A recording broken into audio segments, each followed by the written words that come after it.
The autumn rain drummed against the windows of Millbrook Manor as Lady Elizabeth Harper stood in the grand hallway, her fingers trembling as they traced the edges of the letter that had arrived that morning.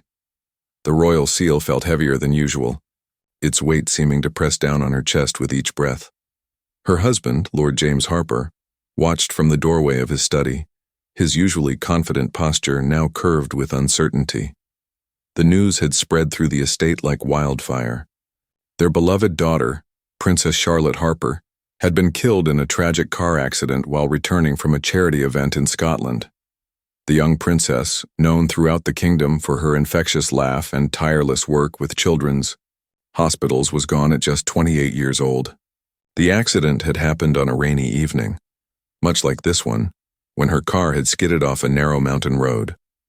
Elizabeth's mind kept replaying the phone call from the hospital, the clinical voice of the doctor explaining that Charlotte had died instantly, that she hadn't suffered. But how could that bring comfort when their entire world had collapsed in a single moment? The princess who had brought joy to millions, who had danced at state dinners and hugged orphan children with equal grace, would never walk through these doors again. James approached slowly, his footsteps echoing in the vast space that suddenly felt too empty. He had always been the strong one, the pillar that held their family together through royal duties and public scrutiny. But now, his eyes were red-rimmed, and his hands shook as he reached for his wife. They had weathered many storms together during their 30 years of marriage, but nothing had prepared them for this devastating loss.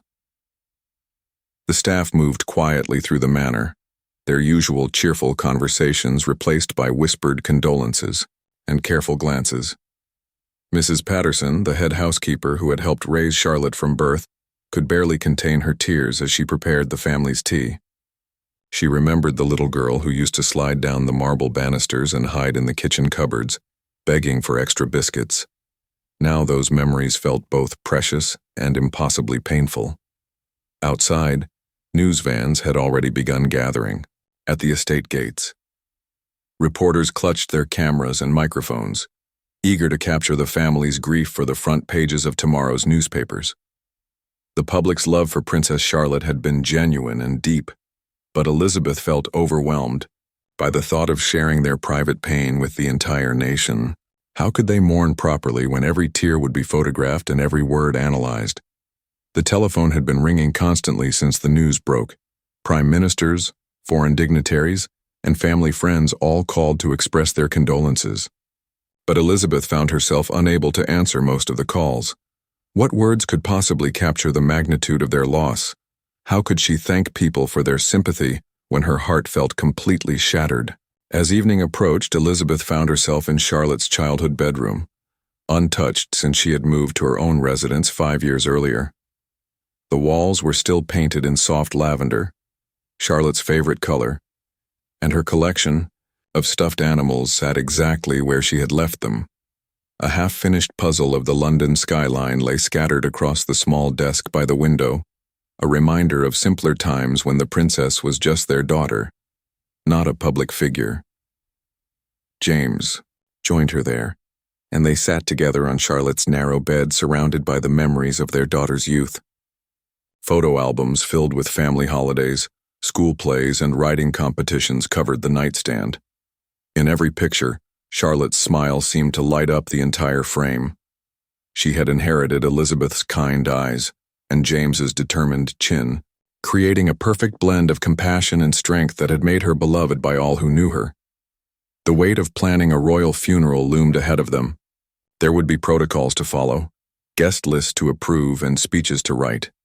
The entire nation would want to say goodbye to their princess, and Elizabeth knew they would need to find the strength to share Charlotte's final moments with millions of strangers. But tonight, in this quiet room filled with childhood treasures, they were simply parents grieving the loss of their precious daughter. The grandfather clock in the hallway chimed midnight, marking the end of the worst day of their lives and the beginning of a future they could never have imagined. Elizabeth clutched James's hand tightly, knowing that tomorrow would bring new challenges and fresh waves of pain. But for now, surrounded by Charlotte's belongings and the echoes of her laughter, they would hold on to each other and try to find the courage to face whatever came next. Dawn broke gray and somber over the kingdom, but the streets were anything but quiet. By 6 in the morning, thousands of people had already gathered outside Buckingham Palace, their arms filled with flowers, handwritten notes, and photographs of Princess Charlotte. The spontaneous outpouring of grief was unlike anything the nation had seen in decades. Children clutched drawings they had made of the princess, while elderly citizens shared stories of how Charlotte had touched their lives during her public appearances. Elizabeth watched the news coverage from the private sitting room at Millbrook Manor, her untouched breakfast growing cold on the table beside her. The television showed endless streams of mourners making their way to the palace gates, their faces marked by genuine sorrow.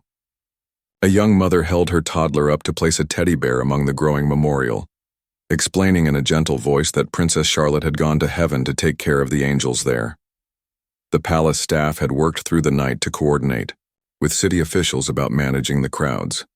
Traffic had ground to a halt in central London as people abandoned their cars to walk the final miles to the palace.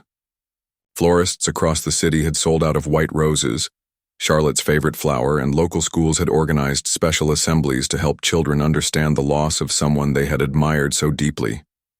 James spent the morning on the telephone with the Archbishop of Canterbury, discussing arrangements for the funeral service. Every detail needed careful consideration, from the music selections to the seating arrangements for foreign dignitaries. Charlotte had once mentioned that she wanted Amazing Grace played at her wedding someday, never imagining it would instead be heard at her funeral. The irony wasn't lost on her parents, who found themselves planning the opposite of every dream they had shared with their daughter. Meanwhile, Charlotte's younger brother Prince Michael arrived from his military base. Still wearing his uniform and looking far older than his 25 years, he had driven through the night after receiving the devastating news, his mind struggling to accept that his sister, his closest friend and confidant, was truly gone. Michael had always looked up to Charlotte, admiring her natural ability to connect with people and her unwavering dedication to her charitable work. The siblings had spoken just 2 days before the accident, laughing over a shared memory from their childhood when Charlotte had convinced him to help her sneak puppies into the palace for a week before their parents discovered the furry intruders. Now those conversations felt like treasures, precious moments that Michael would replay in his mind for the rest of his life. He embraced his parents with fierce intensity, all of them clinging to each other as they tried to process their shared loss. As the day progressed, world leaders began arriving for the funeral scheduled in 3 days' time.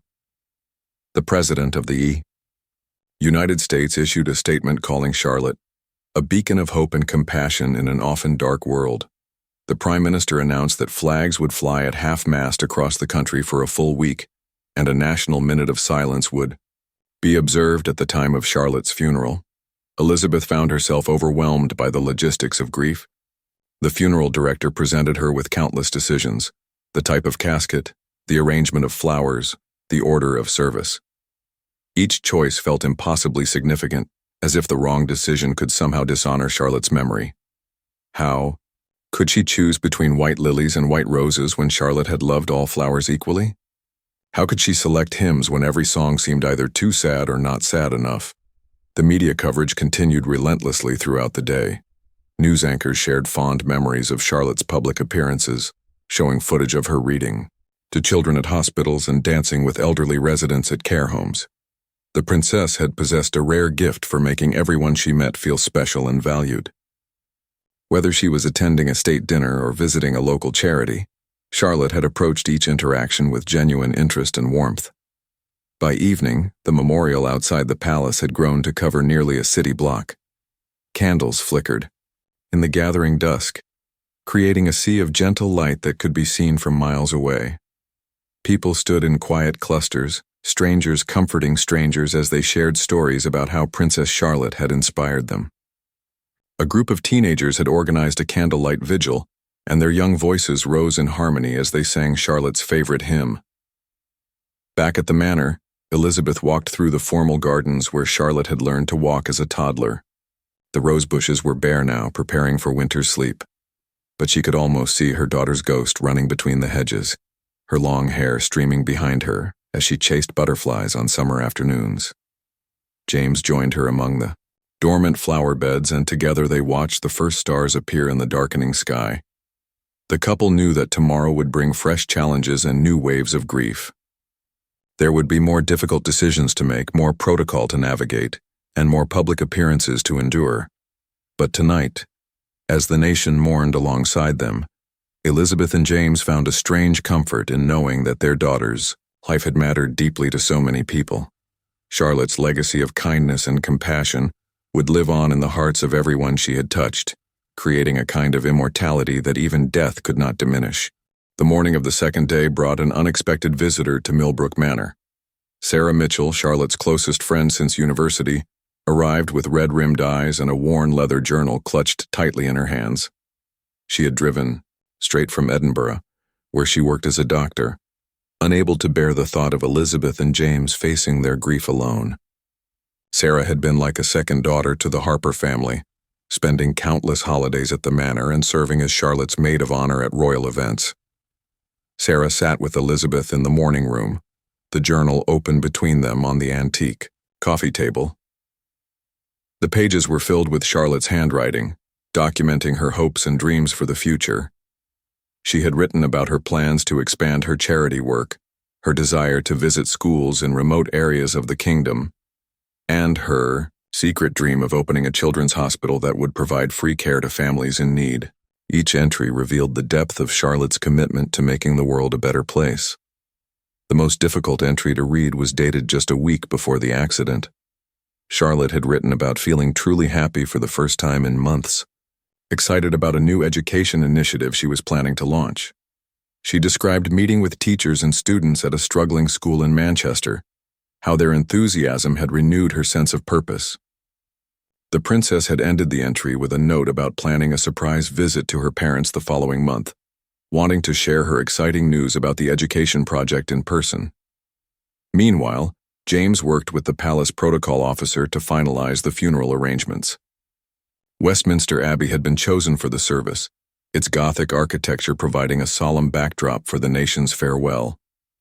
The Abbey could accommodate 3,000 mourners, including representatives from Charlotte's numerous charities, foreign dignitaries, and members of the public selected through a special lottery system that had received over 2 million applications in just 24 hours. Prince Michael struggled with writing his eulogy, crumpling page after page as he searched for words that could capture his sister's essence. How could he possibly summarize 28 years of love, laughter, and shared adventures in a few short paragraphs?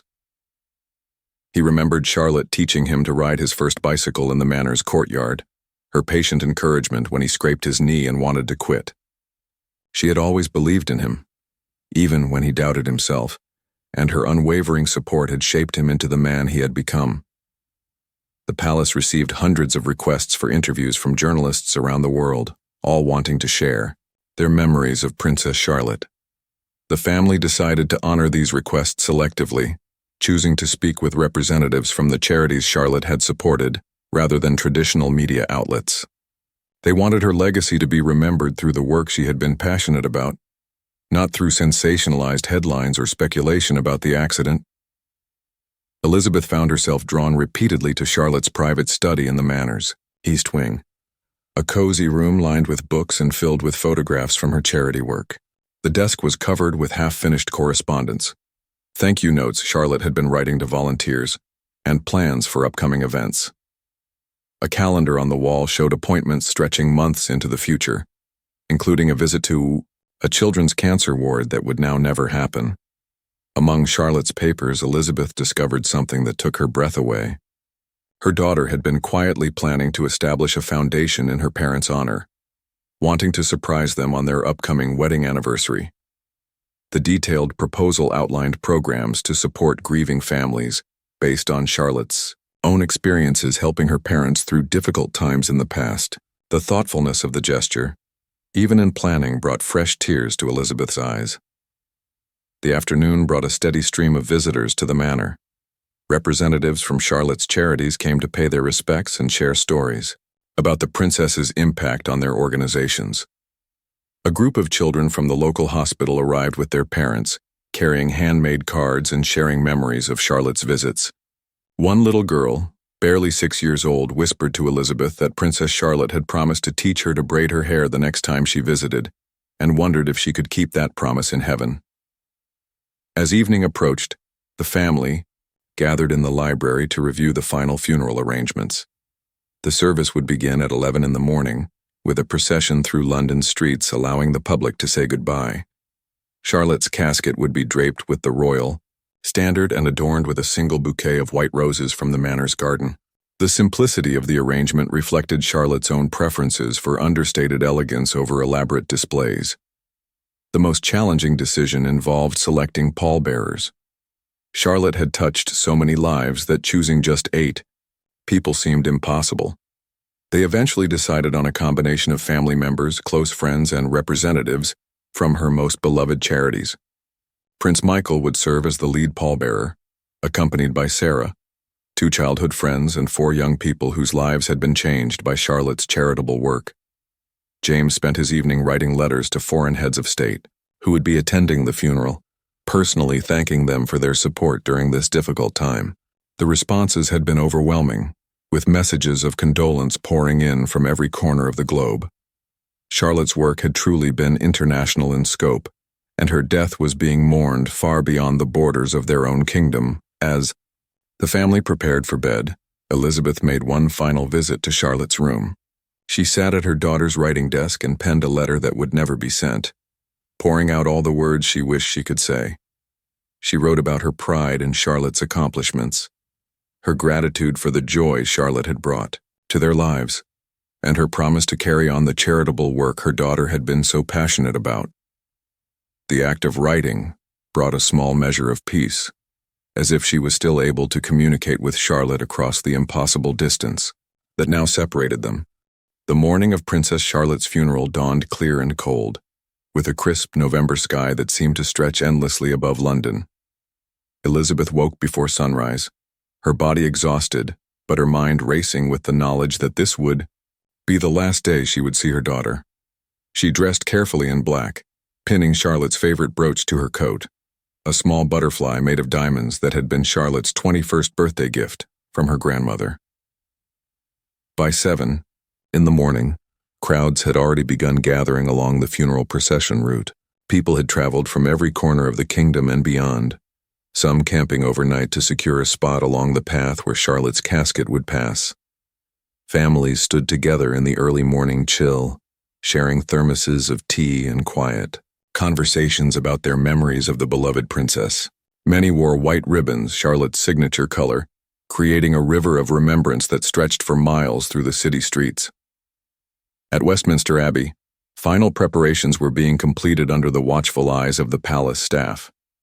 The ancient stones of the cathedral had witnessed countless royal ceremonies over the centuries, but rarely had they sheltered such a profound sense of collective grief. Florists arranged thousands of white roses throughout the abbey, their sweet fragrance filling the sacred space. The altar was adorned simply, reflecting Charlotte's preference for understated beauty over grand displays. Elizabeth and James arrived at the abbey in a black Rolls-Royce, their faces composed but their eyes betraying the depth of their sorrow. They had practiced this moment countless times in royal protocol training, never imagining they would need to draw upon that preparation for their own daughter's funeral. Elizabeth clutched James's hand as they walked slowly up the abbey steps, the weight of the nation's grief settling on their shoulders like a heavy cloak. Inside the abbey, 3,000 mourners rose as the royal family entered. The guest list read like a who's who of world leaders, but scattered throughout were faces that mattered more. Children Charlotte had helped, teachers from schools she had visited, volunteers from her charities, and ordinary citizens whose lives she had touched. A section near the front had been reserved for the young people from various organizations Charlotte had supported, their faces reflecting the future she would never see. Prince Michael walked beside his parents, his military training helping him maintain his composure despite the overwhelming grief threatening to consume him. He carried with him the eulogy he had finally managed to complete, words that he hoped would honor his sister's memory and provide some comfort to the thousands who loved her. In his pocket, he carried a small photograph of Charlotte laughing at their last family gathering, her joy infectious even in the still image. The Archbishop of Canterbury conducted the service with gentle dignity, his voice carrying clearly through the Abbey's stone arches. He spoke of Charlotte's life as a beacon of hope, her dedication to helping others, and her unwavering faith in the goodness of humanity. The hymns selected for the service had been Charlotte's favorites, songs she had hummed while working in her garden or walking through the manor's corridors. When Sarah Mitchell rose to deliver a reading from Charlotte's favorite poem, her voice trembled with emotion but remained strong. She had chosen a piece about love transcending death, words that Charlotte had often quoted when visiting patients in hospital wards. The poem's message of eternal connection resonated throughout the Abbey, offering a small measure of comfort to those struggling to understand how someone so young and vital could be gone. The most moving moment came when Prince Michael stepped forward to deliver his eulogy. His voice broke slightly as he began, but he steadied himself and spoke from the heart about the sister who had been his best friend and greatest inspiration. He shared stories of Charlotte's mischievous childhood antics, her fierce loyalty to family and friends, and her genuine desire to make the world a better place for everyone she encountered. Michael described Charlotte's last text message to him, sent just hours before the accident. She had written about feeling grateful for their family and excited about future plans, ending with her typical sign-off of 3 heart emojis and a reminder to be kind to everyone you meet today. The simple message encapsulated everything Charlotte had stood for: gratitude, love, and the belief that small acts of kindness could change the world. As the service neared its end, a children's choir from one of Charlotte's favorite hospitals sang Amazing Grace with voices so pure and clear that there wasn't a dry eye in the Abbey. The princess had visited these children just weeks before her death, singing songs with them and promising to return for their Christmas concert. Now their voices rose in tribute to the woman who had brought light into their darkest days. The final blessing was followed by the haunting sound of bagpipes playing a traditional Scottish lament, honoring Charlotte's love for the Scottish Highlands, where she had died. The mournful notes seemed to carry the collective grief of the nation, rising through the Abbey's ancient stones toward heaven itself. Elizabeth felt as though the music was lifting her daughter's spirit away from them, carrying her beyond earthly sorrow to eternal peace. As the casket was carried from the Abbey by the pallbearers, Elizabeth caught sight of Charlotte's favorite teddy bear, tucked discreetly among the roses. Sarah had placed it there that morning, remembering how Charlotte had confessed to still sleeping with the worn stuffed animal whenever she felt scared or lonely. The small gesture brought a bittersweet smile to Elizabeth's lips, a reminder of the child who had lived within the accomplished young woman the world was saying goodbye to today. The funeral procession began its solemn journey through London streets at precisely noon, led by mounted guards in ceremonial dress uniforms. Charlotte's casket rested on a horse-drawn gun carriage, the same one that had carried her grandmother to her final resting place decades earlier. The horses moved at a measured pace, their hooves creating a rhythmic beat against the cobblestones that seemed to echo the collective heartbeat of the mourning nation. Elizabeth and James followed in a black carriage, their faces visible through the glass windows as they acknowledged the crowds lining every street. The sight that greeted them was both heartbreaking and deeply moving. Millions of people stood in absolute silence, many with tears streaming down their faces as Charlotte's casket passed by. Children had been lifted onto their parents' shoulders to catch a glimpse of the procession, while elderly citizens leaned on walking sticks, determined to pay their final respects despite their frailty. The route had been carefully planned to pass by several locations that held special significance in Charlotte's life. As they moved through Piccadilly, the procession paused briefly outside the Children's Hospital, where Charlotte had served as patron for 8 years. Hundreds of young patients and their families had gathered in the hospital courtyard, many in wheelchairs or supported by medical equipment, their faces reflecting both grief and gratitude for the princess who had brought them so much joy during their darkest hours. Flower petals fell like gentle rain from windows and balconies as the procession continued through the city. Rose petals, mostly white but scattered with pink and yellow, created a carpet of color along the black pavement. The gesture had been organized spontaneously through social media, with ordinary citizens wanting to create a beautiful path for their beloved princess's final journey. The effect was magical, transforming the somber procession into something that resembled a celebration of Charlotte's life, rather than simply a mourning of her death. At Trafalgar Square, the procession encountered one of the most moving sights of the entire day. Thousands of young people had gathered, many holding photographs of Charlotte from her various charity visits and public appearances. They had organized themselves into a massive choir, and as the casket approached, their voices rose in harmony, singing "You'll Never Walk Alone," a song Charlotte had often hummed during her hospital visits. The sound was so powerful and pure that it seemed to lift the grief from the square and transform it into something approaching hope. Prince Michael rode in the carriage behind his parents, struggling to maintain his composure as he witnessed the outpouring of love for his sister. He had known that Charlotte was beloved by the public, but seeing the genuine grief and affection displayed by so many strangers was overwhelming. These people had never met Charlotte personally, yet their tears were as real and deep as his own.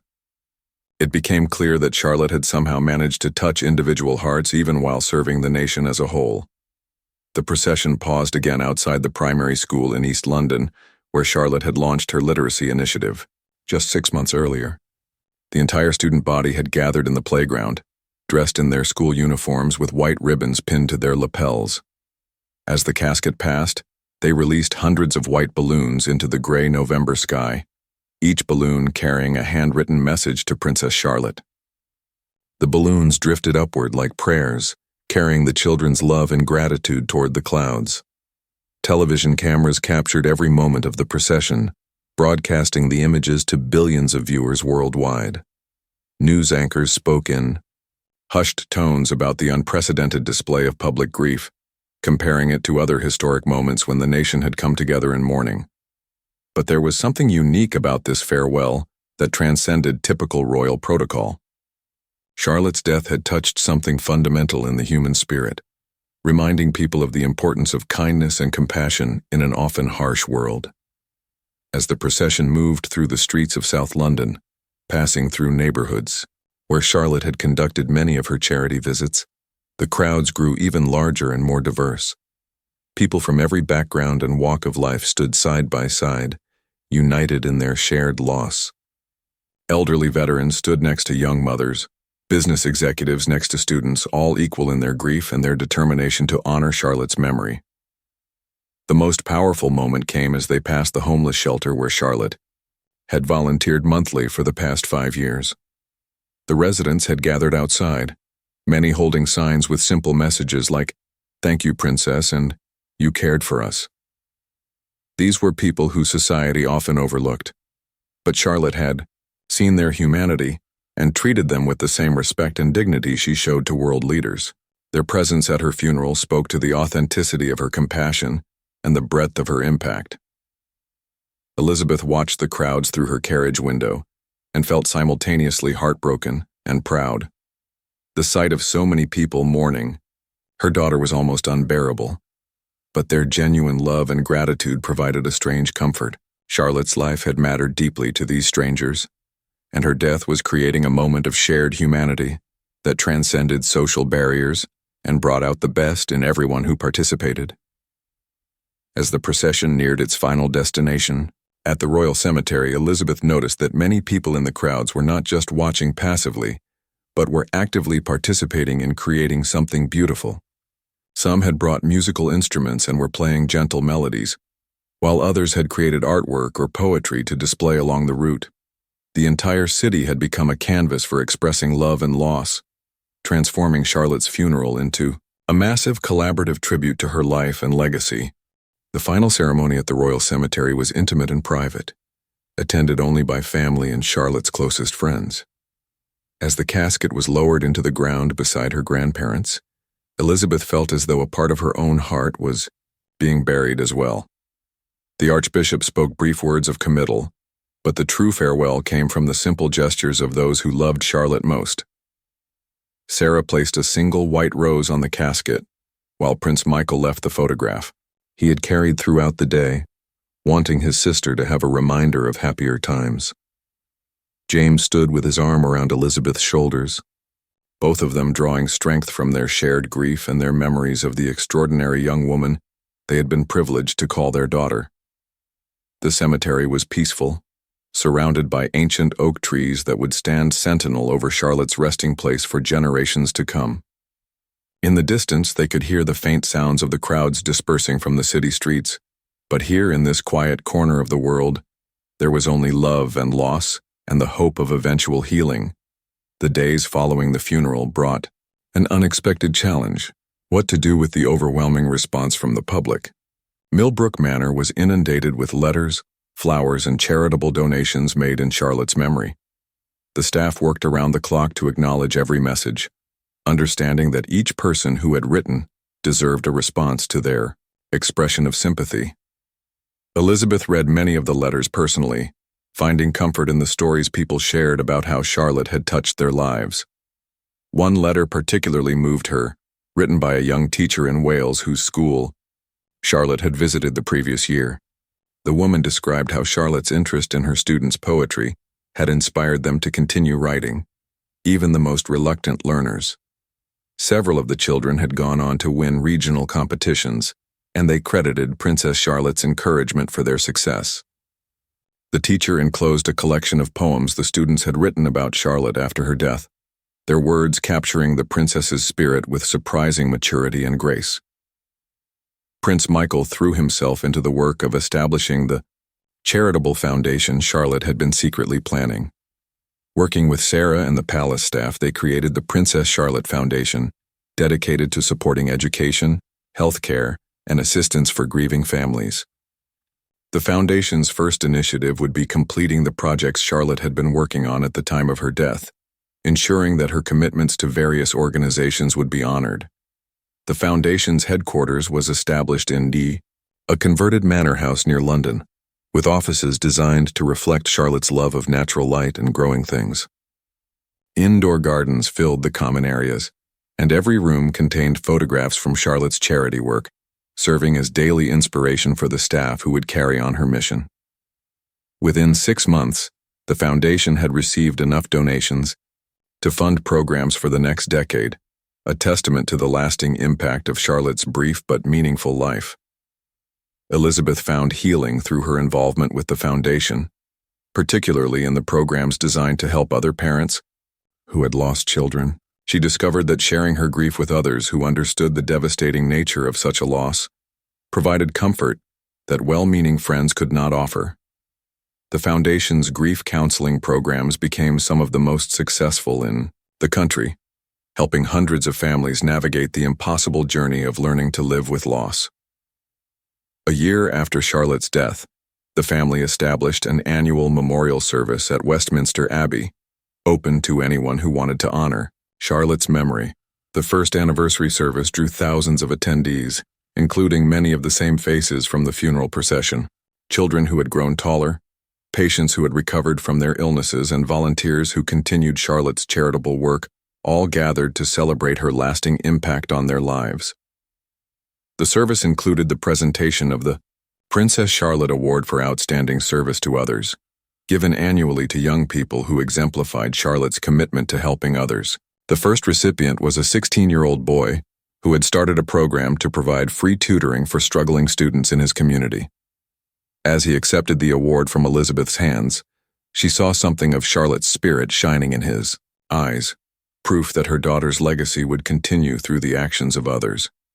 The memorial garden at Millbrook Manor became a place of pilgrimage for those who wanted to remember Charlotte in a more personal setting.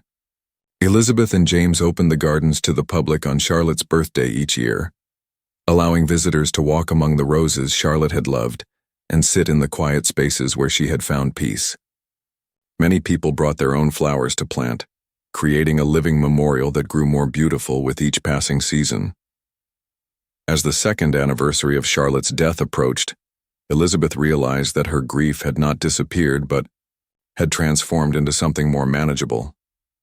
The sharp, breathtaking pain of early loss had evolved into a gentler sadness, mixed with gratitude for the 28 years they had been blessed to have Charlotte in their lives.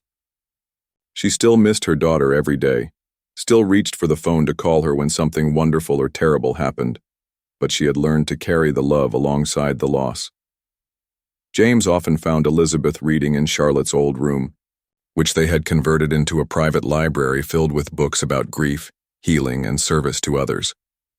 The room had become a sanctuary where she could feel close to Charlotte while also processing her own journey through loss.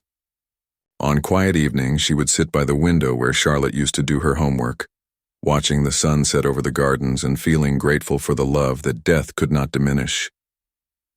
The lasting truth they discovered was that Charlotte's death had created something unprecedented, a nationwide conversation about kindness, compassion, and the importance of caring for one another. Schools implemented programs based on Charlotte's example, encouraging students to look for ways to help their communities. Hospitals reported increases in volunteers, and charitable organizations experienced a surge in both donations and participation that continued long after the initial outpouring of grief had faded.